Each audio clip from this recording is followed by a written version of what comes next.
Vai tu jau dzirdēji, ka Spotify miljoniem cilvēku klausījās Suno ģenerētu mūziku, kas nemaz neeksistē? Es nerunāju par vairākiem kanāliem kopā vai vairākām grupām vai artistiem un tam līdzīgi, bet viena konkrēta grupa, The Velvet Sundown, ļoti īsā laikā salasīja šos te klausījumus miljoniem. Un ātri vien cilvēki saprata, ka viņi ir mākslīgais intelekts, viņi pat sociālos tīklos dalījās ar, teiksim, ar grupas attēliem, folkloru grupas attēliem ar saviem. Un, protams, ka tur var redzēt, ka pāris bildēs tie karakteri, jeb grupas biedri, tur kaut kādas mākslīgā intelekta niansītes ir, kas viņus nodeva.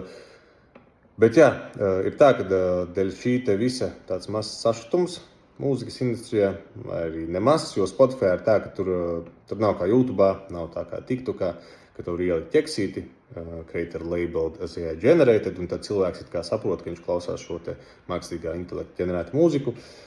Tur tāda nav, es domāju, tūlīt viņi ieviesīs, bet vairāk stāsta par to, ka ļoti daudz mākslinieku iebilst, jo mākslīgais intelekts taču ir mācījies uz viņa mūzikām un tā tālāk, nekas, ka viņš ģenerē pilnīgi jaunu, kur copyright issues nav un tam līdzīgi.